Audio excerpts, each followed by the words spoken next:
After a very difficult and stressful race on Mount Washington, I decided to get away with my family. We have a house on a lake in upstate New York in the mountains. The perfect place to get away, relax, heal, and do nothing.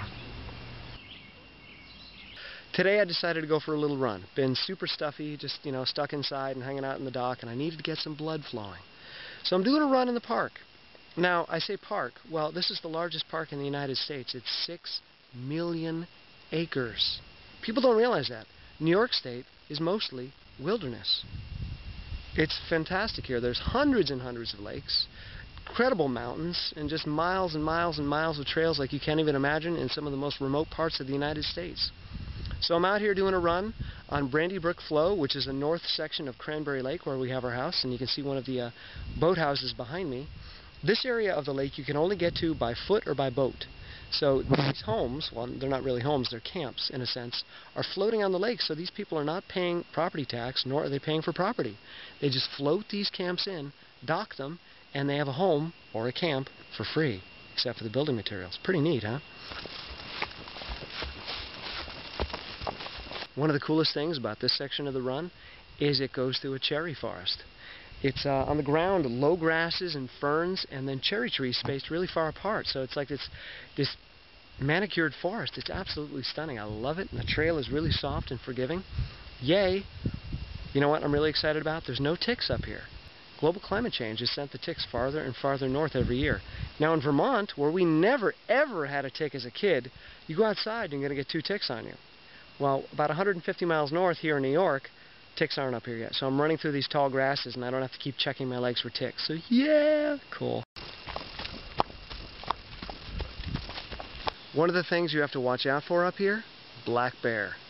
There's black bear den all over these woods. In fact, Cat Mountain, which is the mountain I was going to run today, trail is closed because there's a bear den on the mountain and they don't want people walking right through it. So I'm out here in a part where, well, they haven't closed the trail yet. My dad was just reading in the paper last night about this boy that was dragged out of his tent, I forget where, by a black bear and eaten. So here I am, up in the mountains, running alone in black bear country, and miles and miles and miles away from the nearest telephone or car or human. Nobody ever comes out on these trails, especially on a weekday. I'm alone out here, so I gotta watch out for the big bad bear. Yeah.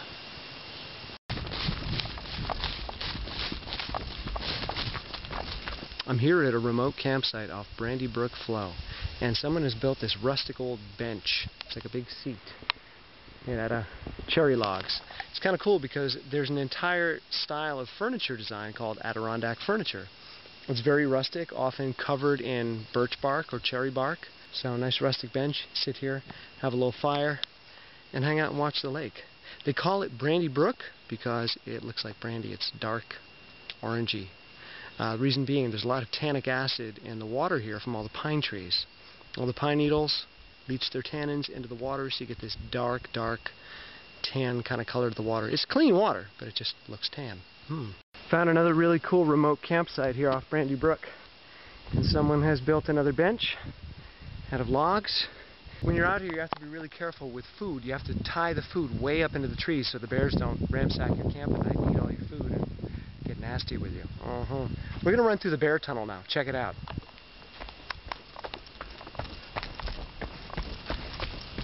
Here you can see the kind of brandy color that the water has. If you look right down into it, it's got this tannish color.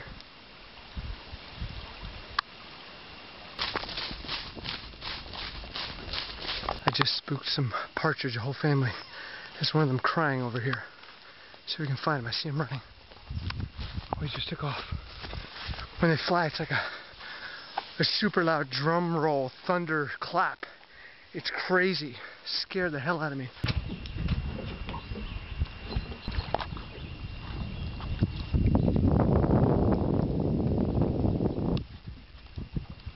So I'm out here running around in my dad's Adirondack guide boat, which he built himself out of wood. Pretty cool.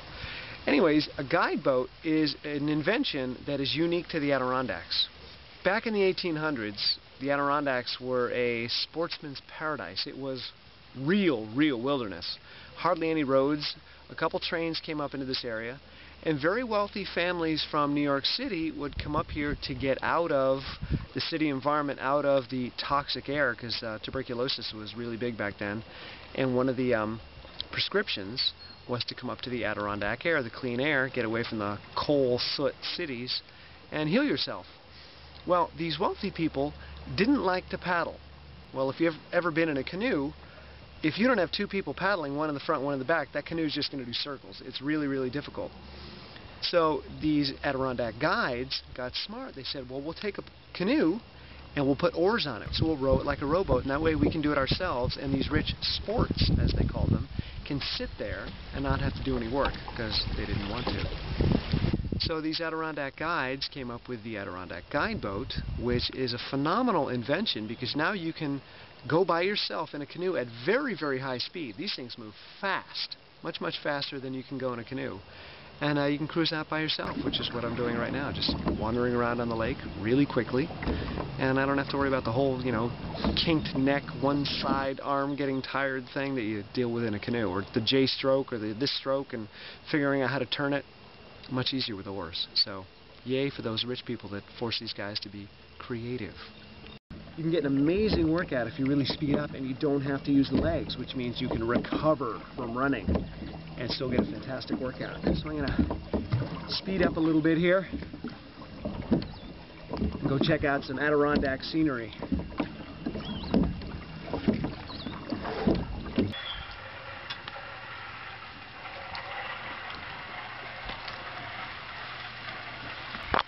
Here we are having our last lunch on our dock before we take off back to Vermont.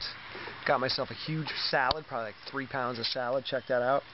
All greens grown from our garden, organic, with peppers, avocado, my sister's radishes, and some sauerkraut. Yummy. And then we got pasta and potato salad over here. And a little Parrot Bay pineapple colada. Check that out. Yummy.